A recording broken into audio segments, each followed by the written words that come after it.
शेतकरी संघर्ष समितीचा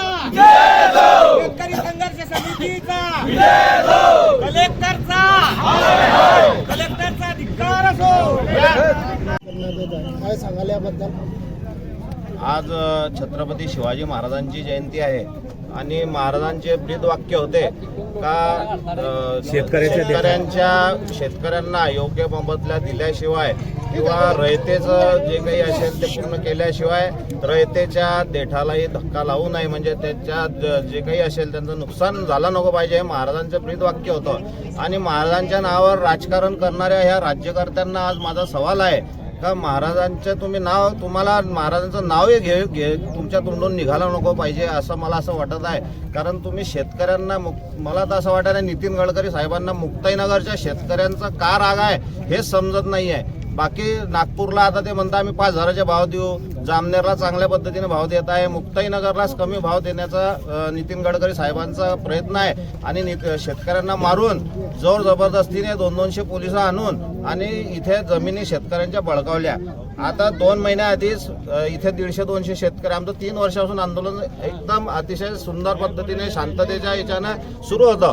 परंतु नितीन गडकरींच्या आदेशाने पोलिसांनी 200 पोलिस, SP साहेब तर असं झालं आहे ठेकेदाराचं की सकाळी जातं आणि एक अर्ज देतो, SP साहेब 200 पोलिस देऊन टाकतात.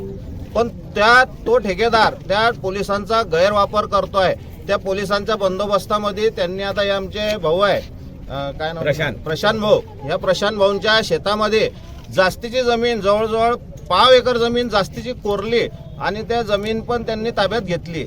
शासनाचा निर्णय म्हणजे केंद्राचा एक निर्णय आहे, उच्च न्यायालयाचा पण निर्णय आहे का जोपर्यंत 3A3D होत नाही तोपर्यंत जमिनीचा ताबा घेऊच शकत नाही. ह्या मुक्ताईनगर पासून अंतुर्लीपर्यंत जवळजवळ 50-60 शेतकरी असे आहे का ज्यांचे 3A3D पण झाले नाही.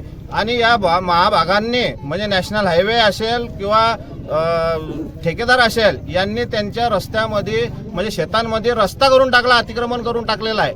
तुम्ही जर इथून मुक्ताईनगरहून जर अंतुर्ली गेले 20 फुटाचा रोड तयार करून घेतलाय. आता आम्ही बैलगाडा कसं 20 फुटावर चढवायचं? मग आम्ही हे आमदार चंद्रकांत भाऊ पाटील लोकनेते यांनी हा विषय मांडलेला होता जिल्हाधिकारी साहेबांकडे येत्या 2-2.5 महिन्याआधीच.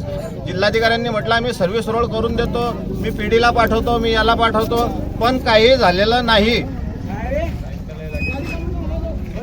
अंतुर्ली शिवारामध्ये 40% शेतकऱ्यांच्या शेतामध्ये काम पूर्ण होऊन गेलेलं